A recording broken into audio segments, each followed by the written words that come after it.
Bonjour à tous et bienvenue dans cette nouvelle vidéo. Je vous retrouve aujourd'hui pour une vidéo bilan / explication blabla etc. Vous l'aurez vu dans le titre, j'ai décidé d'arrêter mon défi écriture plus tôt que prévu, donc au bout de 24 jours seulement au lieu des 30 prévus.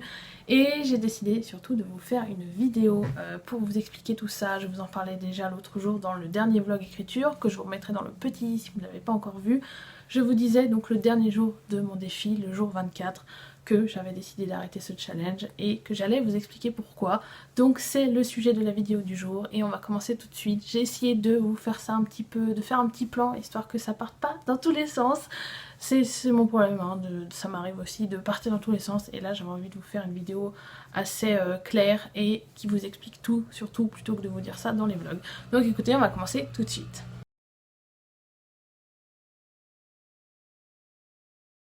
Alors pourquoi j'ai décidé d'arrêter mon défi au bout de 24 jours? Tout simplement parce que si vous me connaissez, alors je ne sais pas si vous me connaissez depuis assez longtemps pour savoir ça, mais je passe un concours cette année, concours qui devait avoir lieu en avril, mais qui a dû être décalé au vu des circonstances que nous vivons actuellement. Donc on attendait patiemment, entre guillemets patiemment, hein, des nouvelles dates pour les écrits. Dates qui sont tombées il y a quelques jours et du coup tout est venu se fracasser un petit peu avec mes prévisions de ce que j'avais fait, mon petit programme, et du coup tout s'accélère un petit peu. J'ai donc décidé d'arrêter ce défi puisque ma nouvelle priorité ce sera bien sûr ce fameux concours. Jusqu'à maintenant j'arrivais à gérer à peu près tout en même temps, mais là avec le temps qui passe à une vitesse folle ce n'est plus possible. Déjà de base j'avais pris un risque en lançant mon challenge au mois de mai, mais voilà, je pensais arriver à tout gérer. Là sur la fin je vous avoue que c'est compliqué, j'ai réussi à tenir 24 jours, mais là il est temps que mes priorités changent et donc c'est vraiment ce concours qui va devenir la priorité numéro 1. Je sais que ça pourra peut-être en décevoir certains, moi-même je suis un petit peu déçue de terminer ce défi avant l'heure, mais pour autant c'est pas grave, j'ai du positif à tirer de ce défi, c'est ça qui compte aussi. Et je pense aussi que vous comprendrez parfaitement pourquoi j'ai pris cette décision. Et puis écoutez, c'est comme ça, hein. Des fois on prévoit des choses et tout ne se passe pas comme on l'espérait. Et peut-être que je referai ce défi, mais ça je vous laisse le découvrir plus tard dans la vidéo. Maintenant on va passer au bilan du challenge.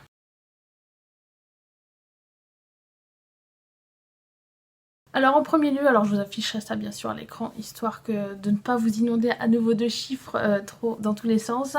Au niveau du bilan des mots, je vais commencer par ça, je vais vous faire ça semaine par semaine. La première semaine qui était une toute petite semaine de 3 jours, j'ai écrit 763 mots.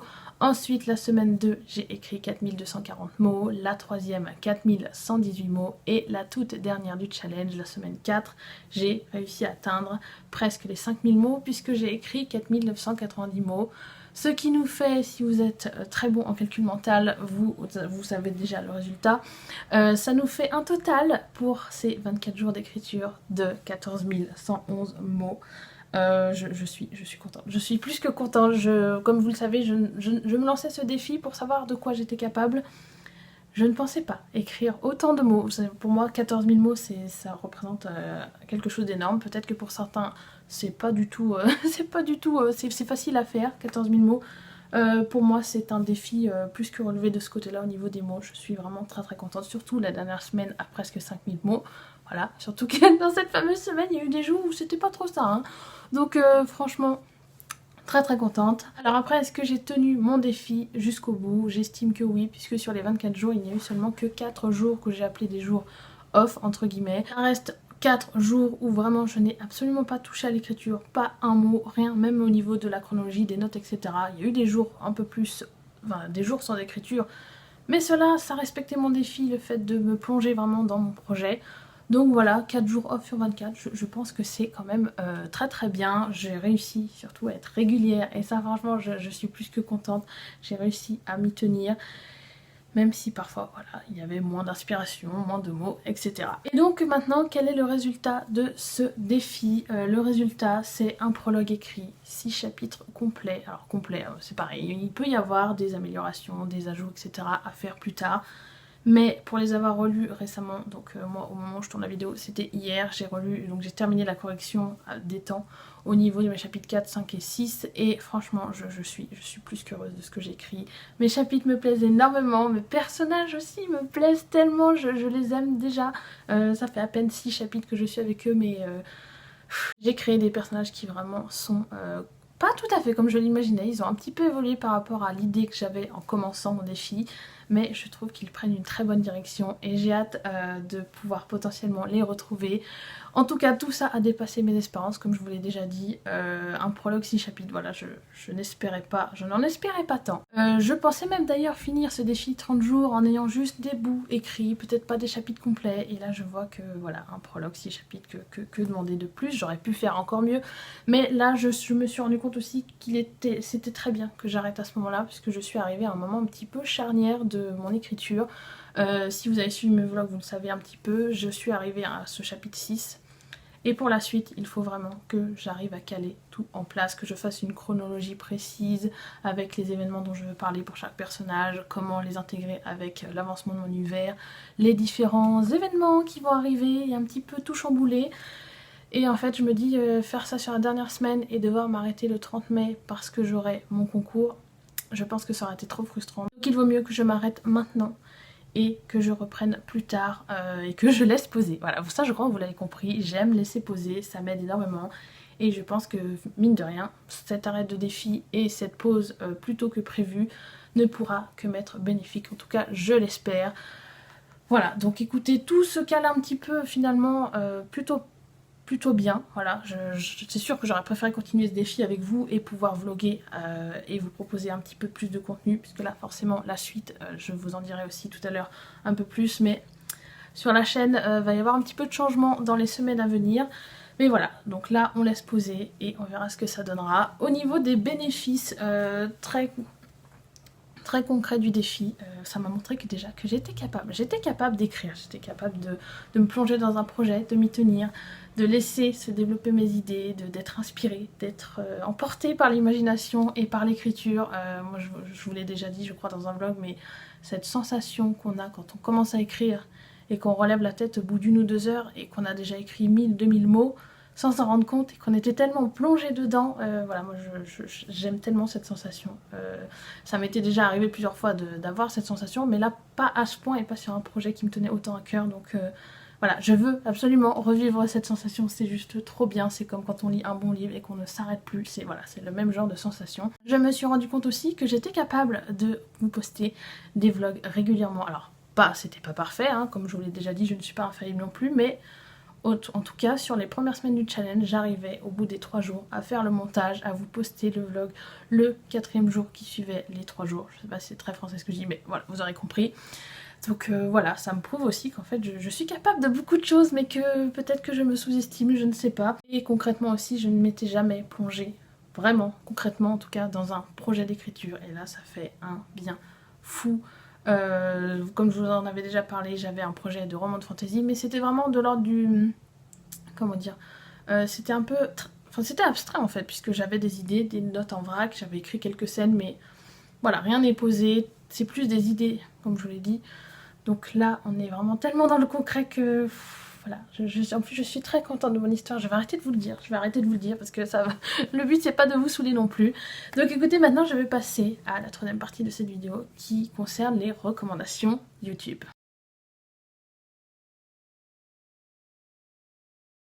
Alors je tenais absolument à vous faire une partie recommandation dans cette vidéo, ça sera surtout des chaînes YouTube comme je vous l'ai dit, mais il y a bien sûr aussi un certain livre dont je vous ai parlé dans ces vlogs. Je n'ai lu que la moitié, mais pour autant il m'a énormément aidé, donc je vous le mettrai bien sûr à l'écran. Il s'agit de Écrivez un roman en 30 jours de Chris Batty, donc le créateur du NaNoWriMo Challenge, donc peut-être que je ne sais pas encore, peut-être que je me lancerai un jour dans ce challenge, je ne sais pas encore. Bref, livre que je vous recommande, je ne sais pas ce qui vaut entièrement, mais sur les 50% que j'ai lus, c'était vraiment bourré de conseils, bourré d'humour, et ça ne peut que vous motiver, donc n'hésitez pas à le lire. Que vous vous lanciez ou non dans le challenge NaNoWriMo, je pense que ça peut aider n'importe quelle personne qui voudrait écrire et se lancer dans un roman, dans un premier jet, etc. Au niveau des recommandations YouTube, donc il y a eu plusieurs chaînes qui m'ont inspirée, il y a des chaînes qui m'ont motivée, des chaînes qui m'ont donné des conseils concrets, donc je vais bien sûr vous les lister et vous les aurez à l'écran. Je vais me décaler un petit peu comme ça, je vais pouvoir afficher ça correctement.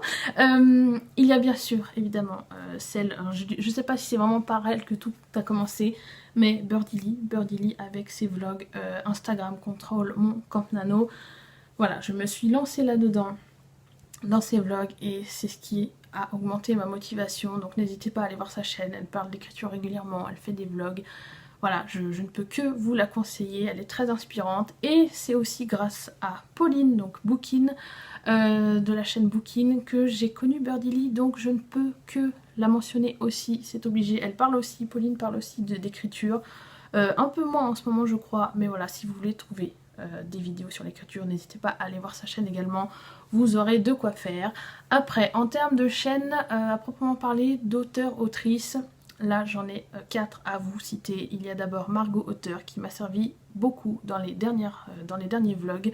Margot Auteur, donc qui fait des vidéos conseils. Elle a très peu de vidéos je crois sorties, mais voilà, n'hésitez pas à aller voir ça, c'est très complet. Elle fait aussi des vidéos sur les clichés selon le genre, donc des clichés d'urban fantasy je crois, les clichés sur la fantasy tout court, les clichés sur la romance, et franchement déjà c'est très drôle à regarder.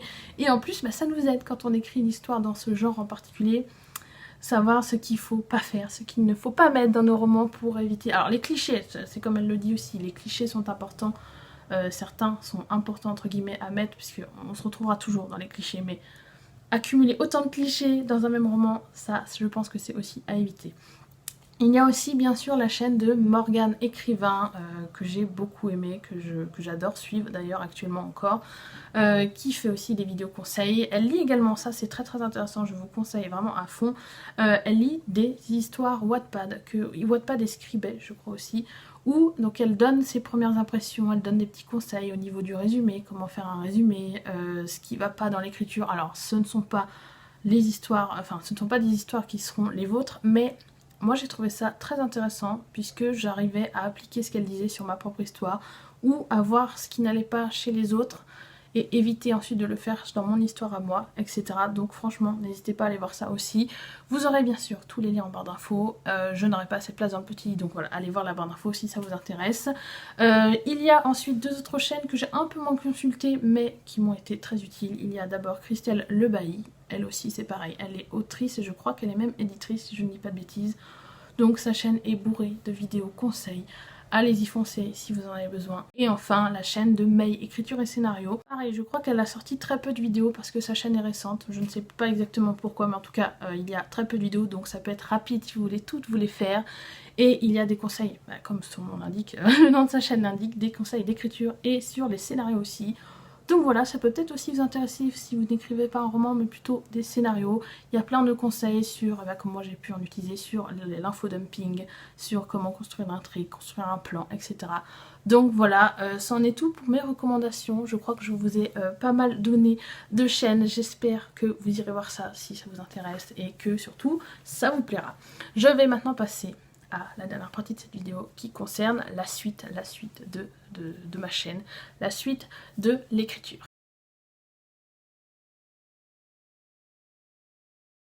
Alors au niveau de la suite, de ce qui va se dérouler dans les semaines à venir sur ma chaîne, concernant l'écriture, je vous l'annonce directement, je vais reprendre l'écriture, ça c'est sûr, certain, je ne peux pas m'arrêter à ce prologue et ces 6 chapitres. J'ai besoin d'écrire plus et je ne peux pas laisser ça en plan comme ça, j'aurais besoin, je sais, à un moment de reprendre ça et de vous en parler aussi. Donc ce qui est sûr, c'est que je vais refaire des vidéos écriture. Je ne sais pas encore si ce sera un format vlog ou si surtout je vais refaire un défi 30 jours, ça pourrait être sympa cet été, je ne sais pas encore.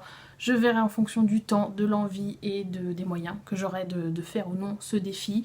En tout cas, bien sûr, je vous tiens au courant, mais voilà, si vous aimez tout ce qui est écriture, n'hésitez pas à vous abonner, d'ailleurs j'en profite, pour voir ce qui se passera sur ma chaîne au niveau des livres et de l'écriture, parce que je n'ai pas fini de vous parler de ça. Vraiment, je suis vraiment contente de m'être lancée là-dedans. Et j'ai surtout adoré l'exercice des vlogs réguliers sur l'écriture et d'écrire tout court. Donc voilà, ça ne s'arrêtera pas là. Au niveau de la chaîne par contre, alors forcément, voilà, vous le savez, je vais passer un concours. Ce qui veut dire qu'après cette vidéo, il va y avoir une pause sur la chaîne. Il n'y aura pas de vidéo pendant un certain temps. Encore une fois, je ne peux pas vous dire précisément jusqu'à quand sera cette pause, mais je vous invite à me suivre sur Instagram puisque c'est là où je mets toutes les infos régulières sur l'annonce des vidéos qui vont sortir, je mets des petits comptes à rebours, je vous remettrai d'ailleurs mon pseudo Instagram si vous ne me suivez pas là-bas. Voilà, je vous tiens au courant régulièrement en story, plus régulièrement qu'ici en vidéo. Donc n'hésitez pas à aller me suivre sur ce réseau-là pour voir un petit peu quand je pourrai revenir. Même si peut-être que j'aurai à vous demander quelle vidéo vous aimeriez voir quand je reviendrai. Et peut-être vous demander votre avis si je me lance à nouveau un défi écriture. Voilà, donc je vais pas vous le redire, vous avez compris. Le pseudo est à l'écran de toute façon. Voilà, donc petite pause sur la chaîne, je pense au moins, je dirais fin juin, jusqu'à fin juin. Je peux pas vous dire plus précisément, je peux pas vous dire non plus que le 1er juillet il y aura une vidéo sur la chaîne, c'est sûr, non. Je préfère rester quand même assez vague et ne pas vous décevoir en vous promettant quelque chose qui n'arrivera pas. Donc voilà, je vous tiendrai au courant. Ça en est tout, écoutez, je crois que je vous ai tout dit dans cette vidéo. J'espère qu'elle vous aura plu. Que vous comprendrez, à nouveau je me répète un petit peu, mais que vous comprendrez les raisons de l'arrêt de ce défi, que tous ces vlogs vous auront plu, ça c'est vraiment... Je vois que ça vous plaît et j'espère que si j'en refais, ça continuera de vous plaire. Merci à tous pour votre soutien, que ce soit ici, sur Instagram, en commentaire, etc. Merci à tous d'être là et de continuer à vous abonner aussi à ma chaîne. N'hésitez pas à liker la vidéo si elle vous a plu d'ailleurs. Et je vais bien sûr, comme d'habitude, vous souhaiter à tous de très bonnes lectures et je vous dis à la prochaine. Salut!